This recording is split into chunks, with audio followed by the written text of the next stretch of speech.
हाय नमस्कार, मी स्मिता. सगळे माझ्या गोडताईंचं मैत्रिणींचं आपल्या पुन्हा एका नवीन व्हिडिओमध्ये अगदी मनापासून स्वागत करते. सर्वांना श्री स्वामी समर्थ.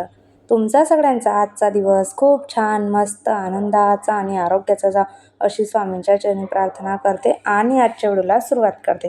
कशा आहात तुम्ही सगळ्याजणी? खूप छान, मस्त आणि मजेत असणार. तर कालच्या व्हिडिओला केलेल्या कमेंटसाठी, केलेल्या लाईकसाठी खरंच तुमचं मनापासून आभार मानते. तर संध्याकाळचं टायमिंग आहे आणि नेहमीप्रमाणे मस्त छान अशा व्हिडिओला सुरुवात आपली झालेली आहे. तर वैभव लक्ष्मीचा शुक्रवार होता, त्या दिवशी संध्याकाळीच मग मी व्हिडिओला सुरुवात केलेली होती. सकाळी काही शूट वगैरे काहीच केलेलं नव्हतं. आणि वैभव लक्ष्मी व्रत अगदी साधे सोपे व्रत आहे. त्याचा जो पाठ आहे ना, तो सकाळी मांडला किंवा संध्याकाळीही मांडला ना तरी पण चालतो. तर संध्याकाळीच मी पाठ मांडून घेतलेला होता. इथं सकाळी काही मांडलेला नाही तर सकाळी उलट मांडला गेला ना तर चांगलं असतं. म्हणजे संध्याकाळी फक्त आपण हात पाय वगैरे धुवून पोथी वाचून घेतली तरीही चालते. आणि दिवसभर घरामध्ये देवीचा पाठ वगैरे मांडलेला असलं की वातावरणही घरातलं जरा प्रसन्न असं वाटत असलं की कुठलीही पूजा असू द्या घरात जर मांडलेली असली दिवसभर तर घरातील वातावरणामध्ये प्रसन्नता जी आहे ती येत असते. पण आज सकाळी काही वेळ मिळाला नव्हता म्हणून संध्याकाळीच मग मी पाठ मांडायला सुरुवात केलेली होती. नाहीतर दरवेळेस सकाळीच मी वैभवलक्ष्मी व्रताचा पाठ आहे ना तो मांडून घेत असते.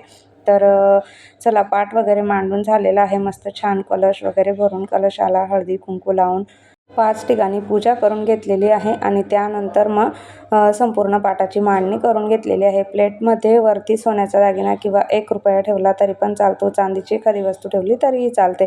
तर अशा पद्धतीने मग संपूर्ण वैभवलक्ष्मी व्रताचा अगदी साधा सोपा असा पाठ आहे मांडून घेतलेला आहे. आणि 11 किंवा 21 शुक्रवार आपल्याला व्रत करायचे असतात. मागे कमेंट होती की 5 किंवा 7 केले तरी चालतात का म्हणून सांगितलं. तर 5 किंवा 7 व्रत चालत नाही. अगदी पोथीमध्ये दिलेलंच आहे की हे व्रत आपण 11 किंवा 21 शुक्रवार करायचा असतो.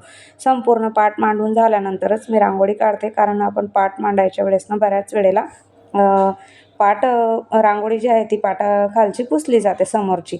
आणि जे काही पूजेला लागणारं साहित्य आहे ना ते आधीच एका साईडला जर आपण आणून ठेवलं ज्या ठिकाणी आपल्याला पूजा मांडायची आहे तिथे तर पूजा मांडताना वेळोवेळी उठायचीही गरज पडत नाही आणि पटकन आपली पूजा मांडून होते.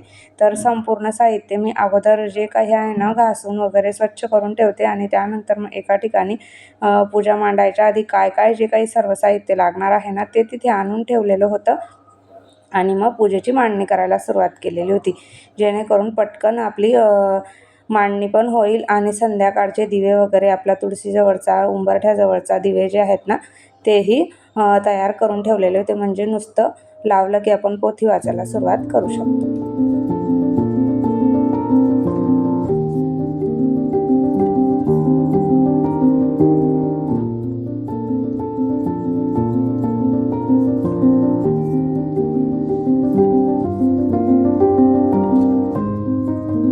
तर आपली जी काही नित्य रोजची देवपूजा आहे ती करून घेतली. उंबरठ्याजवळ, तुळशी मातेजवळ, देवघरातील सगळे दिवे वगैरे लावून झाल्यानंतर रोजची देवपूजा झाल्यानंतर मग वैभव लक्ष्मी व्रताच्या पोथीमध्ये लक्ष्मी स्तवनाचा पाठ आहे तो म्हणून मग ज्या काही देवींचे स्वरूप आहेत त्याच्यात दिलेले त्या सर्व देवींना हळदी कुंकू वगैरे करून झाल्यानंतर मग आपली पोथी वाचायला सुरुवात केलेली होती.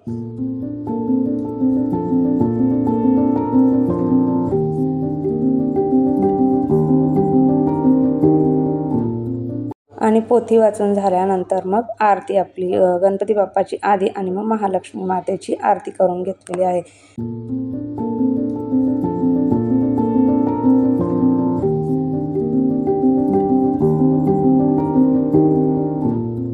पोथी वाचून झाल्यानंतरच स्वयंपाकाला सुरुवात केलेली होती. भाजी वगैरे करून झालेली आहे, चपात्या बाकी आहेत. आणि त्यानंतर शुक्रवारच्या दिवशी मी जास्त करून म्हणजे खिरीचाच प्रसाद बनवत असते. शुक्रवार माझा असो किंवा नसो, आता शुक्रवार धरलेले आहेत म्हणून नाही तर मी नेहमी शुक्रवार आला की आठवणीने खिरीचा जो प्रसाद आहे ना तो बनवतेच. दुधाची एखादी वस्तू बनवलेली चांगली असते शुक्रवारी म्हणा किंवा पौर्णिमेच्या दिवशी. त्यामुळे मग मी खीर जी आहे ना ती शुक्रवारच्या दिवशी बनवतेच. तर इथे आज शेवाळ्यांची खीर बनवायला घेतलेली होती. थोडंसं तूप टाकून मस्त छान असं तुपामध्ये जे आपल्या डीमार्टमध्ये शेवाळ्या बारीक मिळतात ना त्यांची खीर बनवते.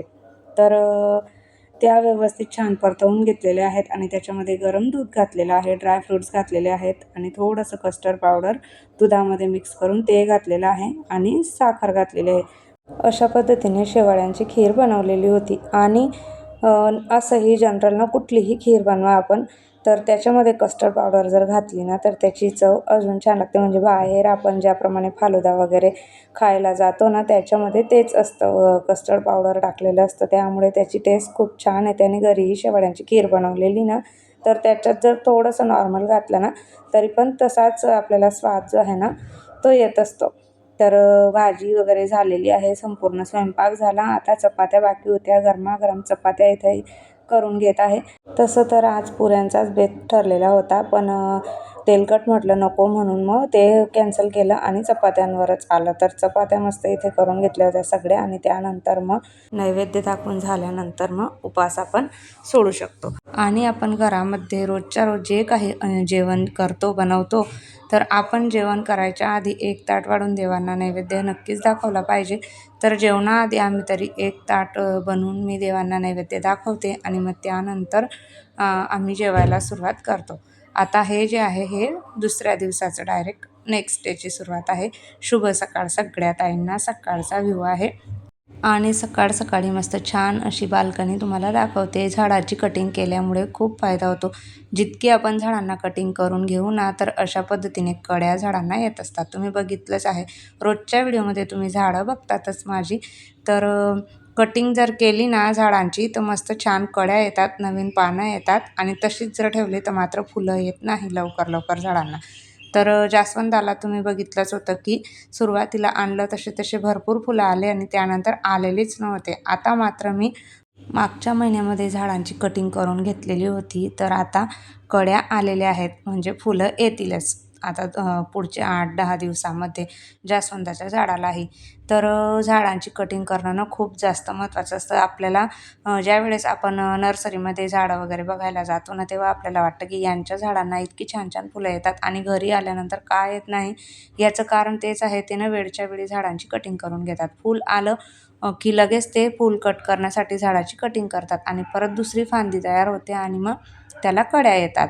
तर इतकी जास्त महत्त्वाची असते झाडांची कटिंग करून घेणं. त्यानंतर मग आता आपला कालचा महालक्ष्मी मातेचा पाठ मांडलेला होता. कुठलीही पूजा असू द्या, उत्तर पूजा करणं खूप जास्त महत्त्वाचं असतं. रोजची नित्य देवपूजा झाल्यानंतर मग लक्ष्मी मातेचा पाठ इथं उचलून घेत आहे. सुरुवातीला दिवा वगैरे लावून झाल्यानंतर परत हळदी कुंकू लावून लक्ष्मी मातेला नमस्कार करून आणि मगच तो पाठ आपल्याला उचलून घ्यायचा असतो. तशीच अगदी पूजा उचलून घ्यायची नाही, व्यवस्थित छान हळद कुंकू लावून मग त्यानंतर आपण पाठ उचलून घेतला तर आपली पूजा पूर्ण होते. तर अगदी 5-7 मिनटं लागतात. हळद कुंकू लावून घ्यायचं, दिवा लावून द्यायचा आणि मग पाट उचलून घेतलेला आहे. तर हे जे तांदूळ आहे ना हे मी वरती आमच्या इथे टेरेसवरती खूप जास्त पक्षी असतात, तर पक्ष्यांना टाकून येत असते जेव्हा पूजा उचलून झाली की लगेचच. आणि जे कलशातलं पाणी आहे ते आपल्या तुळशी मातेला घातलेलं आहे किंवा इतर झाडांना घातलं तरीही चालतं. तर त्यानंतर मग टेरेसवर गेलेली होती. आपले जे कलशाखालचे पूजेचे तांदूळ आहेत, आपण पौर्णिमेला जेही तांदूळ वापरतो ना देवघरामध्येही, तेही अशा पद्धतीने पक्ष्यांना खायला घातले. तर मग व्यवस्थित होतात किंवा थोडेफार आपल्या घरातील बरकतीमध्ये ठेवायचे. पण हे जे शुक्रवारचे आहेत ना ते पूर्ण पक्ष्यांना टाकून द्यायचे.